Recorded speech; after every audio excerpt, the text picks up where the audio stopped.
Uma pessoa divorciada pode pastorear uma igreja? E se o líder da igreja, o pastor da igreja, estiver já no seu segundo casamento, será que isso o desqualifica para o ministério? Paulo fala marido de uma só mulher. O que será que Paulo quis dizer com essa frase? No vídeo de hoje eu vou mostrar para você as 5 principais interpretações que teólogos e igrejas dão a essa passagem. Já quero te avisar que a quarta é a mais polêmica de todas. A gente vai entrar aqui num vespeiro aqui na internet. Mas a quinta é aquela que eu acredito ser a mais relevante, a mais correta, a mais adequada interpretação dessa passagem. Então segura aí, fica até o final com a gente. Deixa um like aqui se você não deixou ainda, se inscreva no canal se você ainda não é inscrito. Vamos direto ao ponto para começar a explicar esse texto. Vamos ler esse texto. 1 Timóteo, capítulo 3, versículo 2. É necessário, pois, que o bispo seja irrepreensível, esposo de uma só mulher, moderado, sensato, modesto, hospitaleiro, apto para ensinar. Versículo 12 agora. O diácono seja marido de uma só mulher e governe bem os seus filhos e a própria casa. Nós lemos aqui 1 Timóteo 3, versículo 2 e depois pulamos para o versículo 12. No versículo 2, o texto fala que o bispo deve ser esposo de uma só mulher. A palavra bispo, que vem do grego episcopo, quer dizer supervisor. É um termo bíblico intercambiável com pastores e presbíteros. Na Bíblia, pastor, presbítero e bispo se referem à mesma pessoa. Nós conhecemos como termos intercambiáveis. É o líder da igreja. Então, resumidamente, o versículo 2 diz que o líder da igreja deve ser marido de uma só mulher. Mas quando a gente pula para o versículo 12, diz que o diácono, que vem do grego diáconos, que quer dizer servo, que o diácono deve ser também marido de uma só mulher. E só para completar, Paulo falando a Tito, na sua carta a Tito, capítulo 1, versículo 6, Paulo fala para Tito que o presbítero deve ser marido de uma só mulher. Então a Bíblia é completa nessa parte. Diácono, presbítero, bispo, líder, pastor deve ser marido de uma só mulher. Tá, professor, mas o que realmente quer dizer isso? O que isso significa? Eu vou trazer para você 5 interpretações, 5 teorias aqui, interpretações sobre essa passagem. Primeiro, então, vamos chamar aqui de teoria do solteiro. A primeira interpretação defende que Paulo estava excluindo os solteiros da liderança da igreja. O argumento aqui é que o termo seria literal. Se a Bíblia diz que deve ser marido, logo esse termo marido pressupõe que essa pessoa tem que ter uma esposa para se qualificar ao cargo de liderança. Então, se é marido, obviamente é casado, não é solteiro. Então, Paulo está excluindo ali todos os solteiros do ministério pastoral. O problema dessa interpretação, gente, é que ela gera um conflito com outras passagens. Por exemplo, o próprio apóstolo Paulo, ele era separado, ou ele era solteiro, ou ele era viúvo, não é assunto desse vídeo aqui, tá? Mas ele não era casado, quer dizer, então ele mesmo se excluiria do ministério, porque ele não era casado. Então ele não era marido de ninguém, porque ele não era casado, ou pelo menos não estava casado, né? É outro papo, outro vídeo aqui. Além disso, esse próprio apóstolo Paulo, ele defendia a solteirice, o, entre aspas aqui, celibato, né? Em 1 Coríntios capítulo 7, como uma excelente forma de servir a Deus. Ele diz, olha, é melhor que não se case, porque assim você vai servir a Deus sem distrações.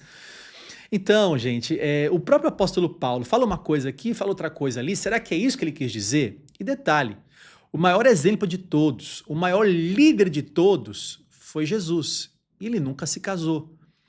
Então a maioria dos estudiosos concorda que Paulo não estava obrigando ninguém a casar para exercer o ministério, mas que ele estava ali regulando a conduta de quem já era casado. A gente vai falar sobre isso aqui nesse vídeo.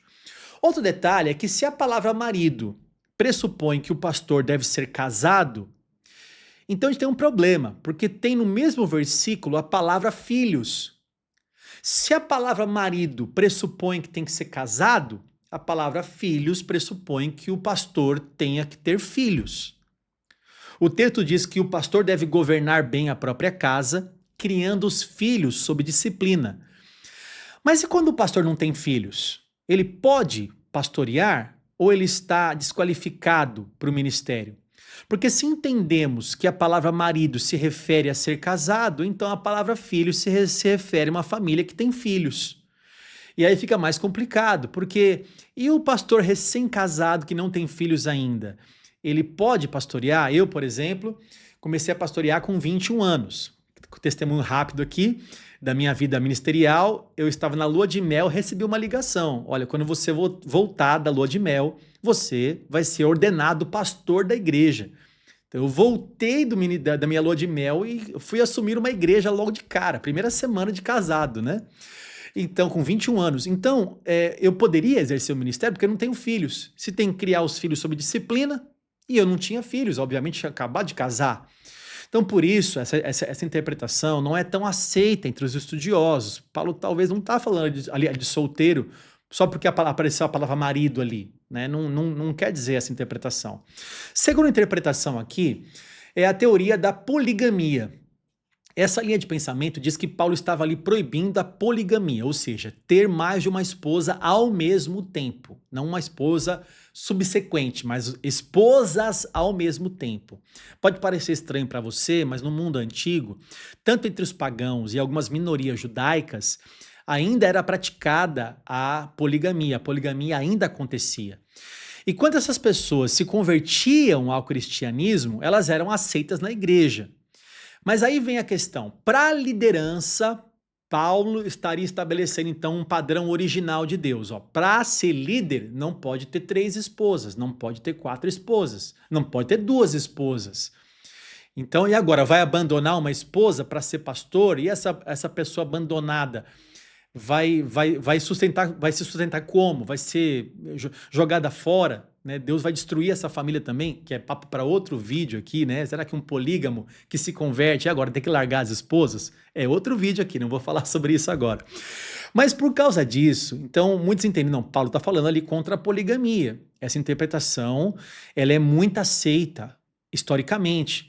E muitos teólogos acham que Paulo estava ali falando de poligamia e falando também de algo maior e mais profundo que a gente vai falar aqui nesse vídeo. Ele está falando de poligamia, que não pode ter mais de uma esposa, e além disso ele está proibindo algo a mais que nós vamos falar aqui ainda nesse vídeo, tá? Então, uma das interpretações é que marido de uma só mulher é que esse apóstolo Paulo estava proibindo uma pessoa ter mais de uma esposa ao mesmo tempo, o que parece ser óbvio também aqui no texto, né? Terceira interpretação é a interpretação da teoria do viúvo, né? Então, uma ala mais antiga e mais tradicional da igreja, algumas correntes históricas e ortodoxas interpretam que essa passagem diz que liderar uma igreja, não é permitido liderar uma igreja se a pessoa ficou viúvo e casou de novo. Se a esposa morreu, por exemplo, e essa pessoa se casou novamente, então essa pessoa passaria a ser marido de uma segunda mulher, e não marido de uma só mulher. Deu para entender? Então, morreu a mulher do pastor, vamos dizer assim, mas agora ele não pode ser mais pastor. Por quê? Porque agora se ele casar de novo, ele vai ser marido de uma segunda mulher. Ele vai ter uma segunda mulher ao longo da sua vida. Logo, não será mais marido de uma só mulher. Mas essa teoria também perdeu força, gente, com o passar do tempo, porque em outras cartas de Paulo, o próprio apóstolo Paulo incentiva os viúvos mais jovens a se casar novamente. Depois você lê lá 1 Timóteo capítulo 5, versículo 14, na mesma carta. Então seria muito estranho Paulo dar um conselho que automaticamente destruiria o chamado ministerial daquele homem no futuro. Olha, se case, é melhor que você se case, mas isso vai destruir o chamado ministerial dele. Então seria talvez uma contradição ali de Paulo, né? Além disso, em Romanos capítulo 7, a questão é muito clara. A Bíblia diz que se o cônjuge morrer, a outra parte está livre e não será considerada adúltera se se casar novamente. Ou seja, a Bíblia permite um novo casamento no caso de viuvez. Isso é claro. Então, um viúvo está livre para se casar novamente. Ora, se um viúvo está livre para se casar novamente, então ele não. Essa frase de Paulo de marido de uma só mulher não está incluindo também os viúvos. Ou seja, é muito difícil de sustentar biblicamente que um viúvo que se casou novamente está em pecado e está impedido de exercer o seu ministério. Então é difícil alguém que vai sustentar isso biblicamente, mas tem essa interpretação, por isso estou trazendo para você aqui nesse vídeo, tá?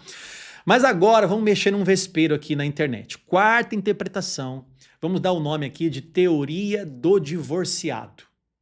Quer dizer, uma pessoa divorciada pode exercer o ministério pastoral, de liderança na igreja, ou ser um diácono da igreja, porque o texto fala diácono também.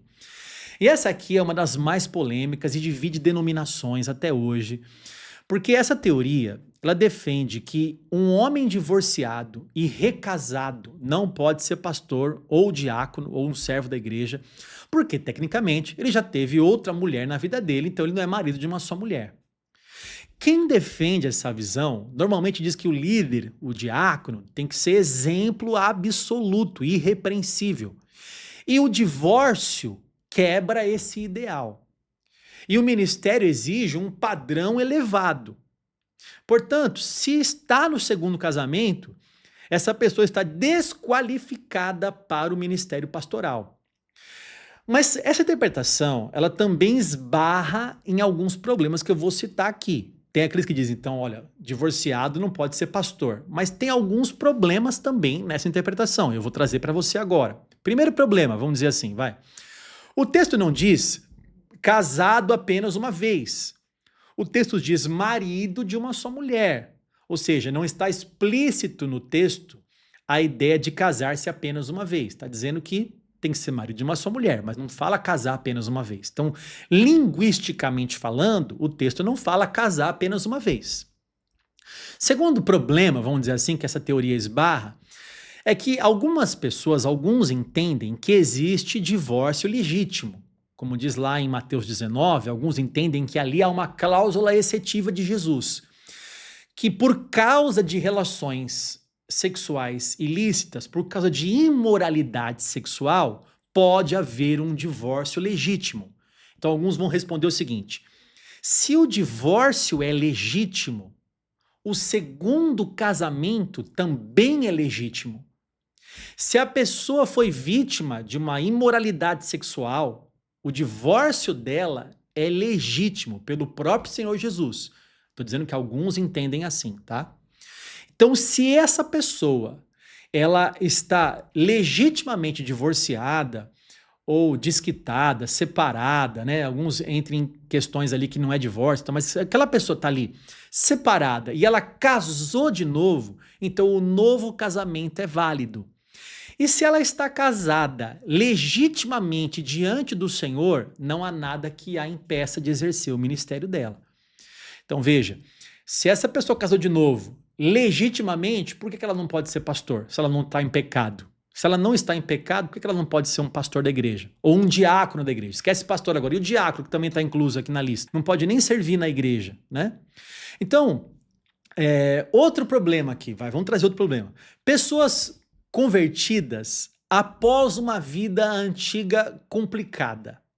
Então essa pessoa, vamos imaginar que uma pessoa se converte, ela é agora uma nova criatura, ela nasceu de novo, ela foi regenerada pelo Senhor, ela foi salva, ela foi liberta por Jesus, ela encontrou a salvação da vida dela e ela está completamente arrependida dos seus pecados do passado, mas ela está no seu segundo casamento. E aí, essa pessoa nunca poderá exercer o diaconato, por exemplo? Essa pessoa se converteu, se arrependeu, é uma bênção, um servo de Deus, mas olha, você lá no teu passado, quando você tinha 18 anos, você casou, separou, casou de novo com 19 anos, sei lá, e agora você está no seu segundo casamento? Então você não pode exercer o diaconato, porque a Bíblia fala marido de uma só mulher, e você já tem duas. Então, pensa comigo. Alguém vai dizer assim, ô professor, mas isso foi antes da conversão. Deus não leva em conta o tempo da ignorância. Então, mas o texto não fala marido de uma só mulher depois da conversão ou antes da conversão. Ele não fala. O texto fala marido de uma só mulher. O texto não fala assim, pode ser marido de uma só mulher, mas se foi antes da conversão, tudo bem. O texto não fala isso. O texto fala marido de uma só mulher.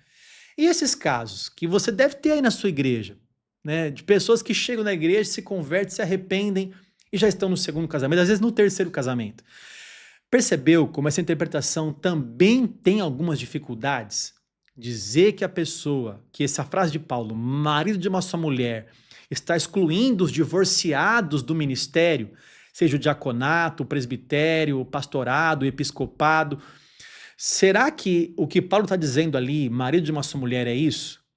E aí vem a quinta e última interpretação, que é a mais aceita entre os estudiosos, a grande maioria dos linguistas, dos teólogos e das igrejas entendem essa quinta que eu vou falar agora. Por quê? Porque ela foca na fidelidade conjugal e no caráter do homem. Essa interpretação diz que Paulo não está focado ali no estado civil do homem, se ele é solteiro, casado ou viúvo, mas numa postura moral do homem. Um homem de uma só mulher é aquele que é totalmente dedicado à sua esposa. Ele não é namoradeiro, ele não flerta com outras mulheres, não fica trocando mensagenzinhas, é um homem fiel, é um homem íntegro, um homem leal à sua esposa, sem vida dupla, sem adultério, um homem que jamais adulterou, que é marido de uma só mulher. E olha só, o contexto, gente, favorece essa interpretação. Porque se você observar a lista de 1 Timóteo 3, fala que o bispo, o diácono, tem que ser sóbrio, prudente, respeitável, hospitaleiro, não violento, não dado ao vinho, não avarento.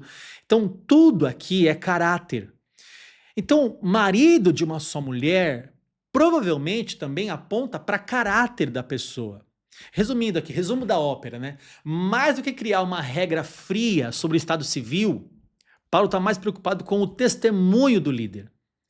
Então, assim, mais do que o estado civil do líder, preste bem atenção, mais do que o estado civil do líder, é o testemunho do líder. O líder dá um bom testemunho no seu casamento, sendo fiel à sua esposa. A liderança da igreja precisa refletir a fidelidade de Cristo com a sua igreja.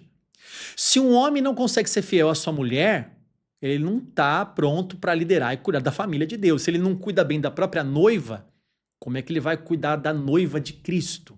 Então, ele está desqualificado para o cargo. Ou seja, se o líder é um adúltero, um infiel, ele está completamente desqualificado por ministério porque ele não tem testemunho, ele não é marido de uma só mulher, ele não tem testemunho para pastorear uma igreja. Então, a questão aqui seria a infidelidade conjugal. A interpretação mais aceita do que é ser marido de uma só mulher é que esse homem tem que ser fiel à sua esposa e não dar mau testemunho na sua vida conjugal, nem na sua vida familiar, criando os filhos sob disciplina e tudo mais. Então, concluindo o vídeo aqui, a expressão marido de uma só mulher envolve mais de uma ideia ao mesmo tempo. A maioria das igrejas entendem que Paulo está dizendo, está condenando ali a poligamia e também a infidelidade conjugal. Uma coisa é certa aqui, gente, Paulo não está simplesmente criando ali uma regra fria sobre o estado civil. Ele está mais preocupado com o caráter do líder. Então, o bispo, o diácono devem ser homens irrepreensíveis, fiéis, íntegros, exemplos para a igreja, exemplos para a família, exemplos para casa. Então, essa é a interpretação mais aceita entre os estudiosos, tá? Mas me diga aí, qual dessas 5 visões faz mais sentido para você dentro do contexto bíblico? Deixa aqui nos comentários que eu quero saber muito a sua opinião. Será que uma pessoa piedosa hoje, convertida, mas ela teve uma vida passada com outro casamento e agora ela pode servir a Deus na igreja? Pode ser um diácono da igreja, arrumar as cadeiras da igreja, servir de porteiro na igreja, ser um obreiro na igreja? Um colaborador, um voluntário? Pode ou não pode? Comenta aqui, eu quero saber. Ó, e não se esqueça de compartilhar esse vídeo naquele grupo de estudos da sua igreja, com aquele seu amigo que ama teologia, que quer falar sobre esse assunto, porque esse assunto é um assunto muito relevante, tá bom? Que Deus abençoe você e a sua casa, e se você quer estudar, teologar. E para você que ficou aqui até o final, eu tenho uma surpresa para você. Preste bem atenção no que eu vou te falar agora. Que tal fazer um curso com 29 aulas de aproximadamente 20 minutos cada uma, durante o mês de junho agora de 2026, por apenas R$19,90. Não é mensalidade de R$19,90. Não, não. Pagamento único. Pagamento único. Pá, Pix lá, R$19,90. Você vai receber material didático. Você vai receber certificado de conclusão e vai aprender comigo ao vivo 29 aulas sobre escatologia, doutrina do fim dos tempos. Como é que a gente vai fazer isso, professor? Ó, serão 5 segundas-feiras. Cada segunda-feira eu vou dar 6 aulas, na última eu vou dar apenas 5. 6 aulas sobre escatologia. Cada segunda-feira, 6 aulas de aproximadamente 20 minutos para você aprender sobre o fim dos tempos. Aqui na descrição tem um link para você clicar, clique nesse link, se matricule e eu te vejo no mês de junho ao vivo para aprender escatologia aqui no Teologar.